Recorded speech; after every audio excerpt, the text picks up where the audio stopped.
So today we're going to make pie crust, and then we're going to put a pie together. So I have 3 cups of flour in here, a teaspoon of salt, and I'm going to mix that. So I think if you're going to make good pie crust, you have to have a dough blender. I use Pillsbury flour, I use Crisco, I use Morton salt. So I have a cup of Crisco,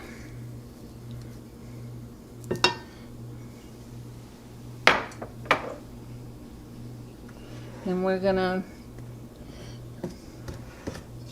mix it into the flour. So when I make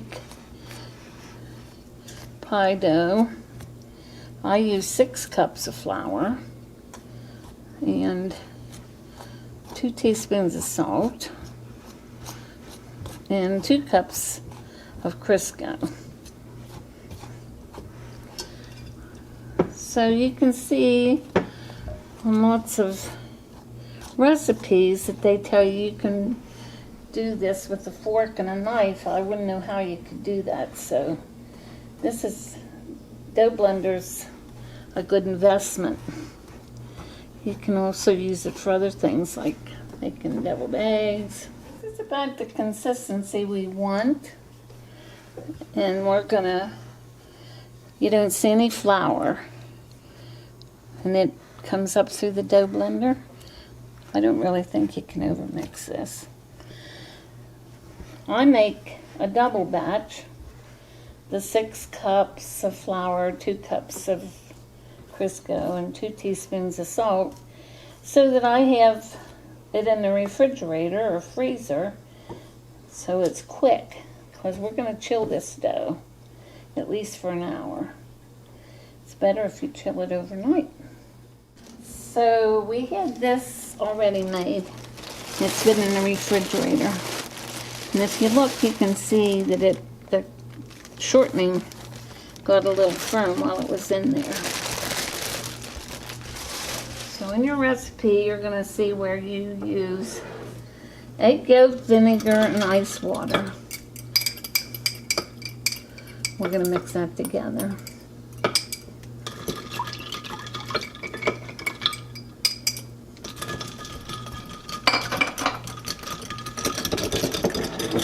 And while we're doing this, you can give it a stir once in a while.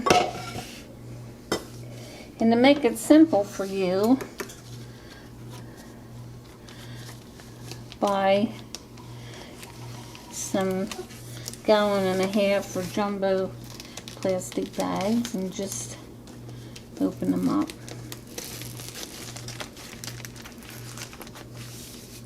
You can also use saran wrap.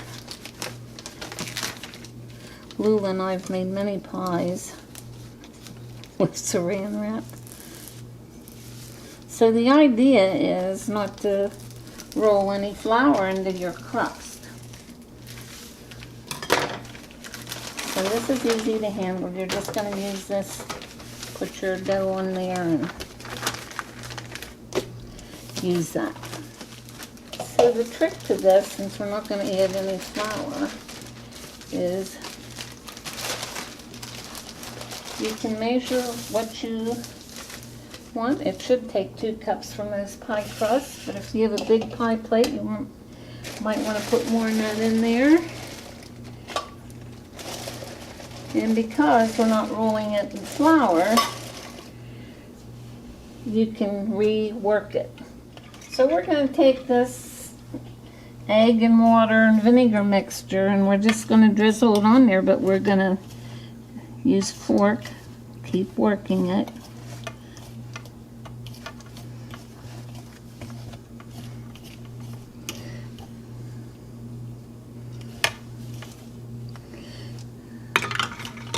We did a pie culinary classics, and this lady said, I did your pie crust, but it went all over my curtains. So we're gonna, so best thing is to feel it. And it's not wet, it's just damp. So we're going to put it on there. The trick is we didn't put it in a big ball like you see recipes for. We just put it on the plastic.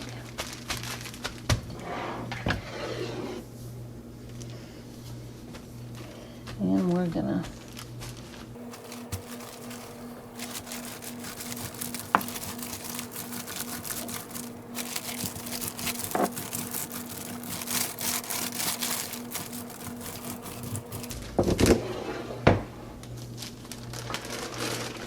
lift this up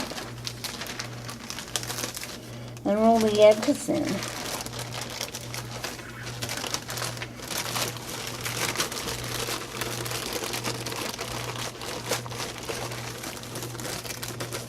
Just like that. It's easy.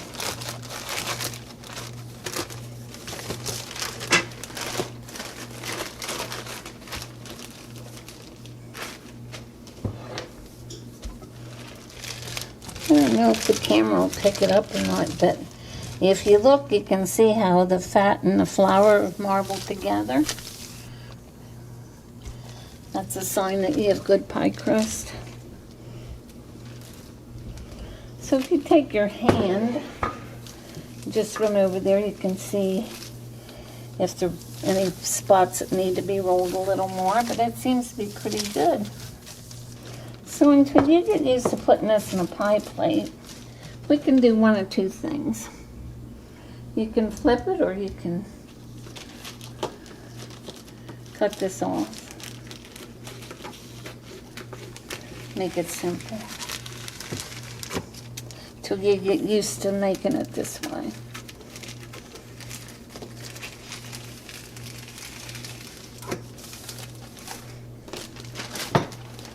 So my mom was an excellent pie baker. She didn't do hers this way. She did it the old-fashioned way, rolling it in flour, but we're not going to do that anymore. So if you feel it, it feels pretty good. So you're just going to take your hand, flip it over, and you're going to push it into the pie plate.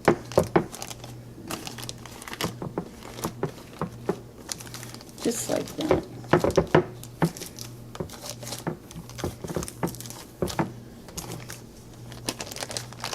And you're going to just pull this off.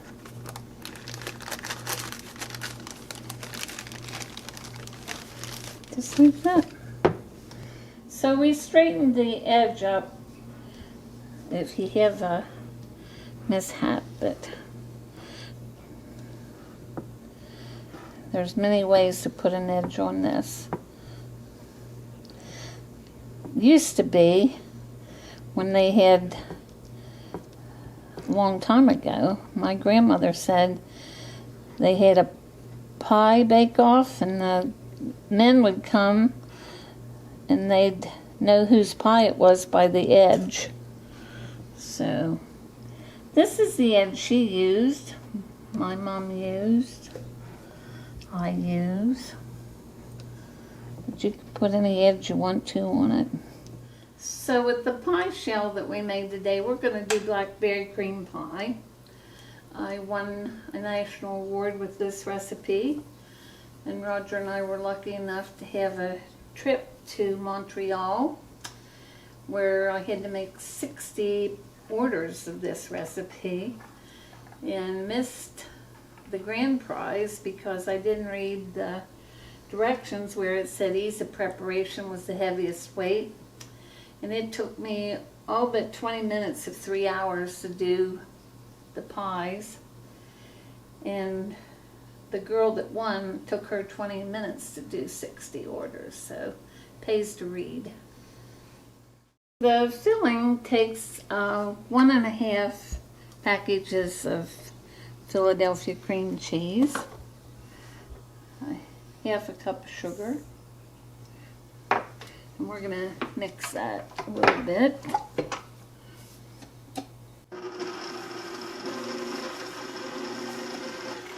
So after you mix the cream cheese and sugar together, you're gonna have 2 eggs.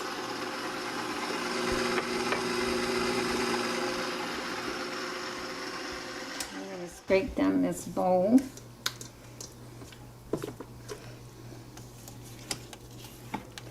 Ease of preparation when we were in Canada would have been to buy cheesecake mix, but we have to do everything the hard way. We're going to put this cheesecake filling in the bottom of our pie crust.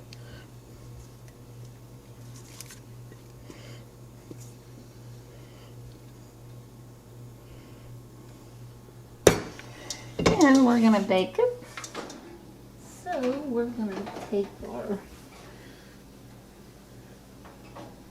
pie out of the oven.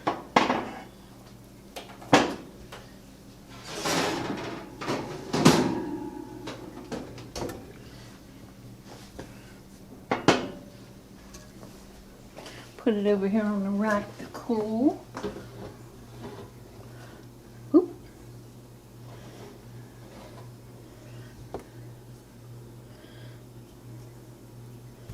I bumped it. It'll still be good. We're gonna let it cool for a half hour until it cools so we can put sour cream on it. How long was it in the oven, Mamaw? Probably close to 30 minutes. We're going to put the sour cream on the cheesecake filling.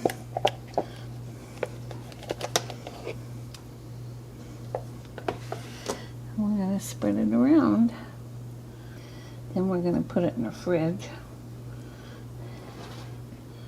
Let it get a little more solid. So we have Cool Whip instead of Rich's Whipped Topping, which won the prize. We have a 16-ounce tub. So we're going to take half of that out. And we're going to mix it with a can of blueberry or blackberry pie filling.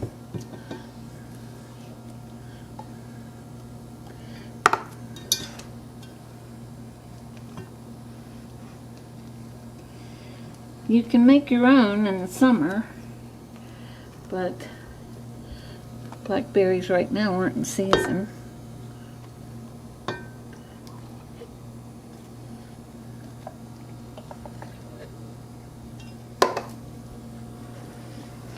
And you can't always find blackberry pie filling in a grocery store. Luckily, Giant Eagle had it under their brand name, so that's what we have. So we folded the blackberry pie filling into the Cool Whip, and we're going to put it on top of the sour cream. We're going to spread it around. We finished the pie with the rest of the whipped topping, garnished it with a few blackberries. And that's your episode for today. Thanks for watching. The recipe's on the website. See you next time. Whole time?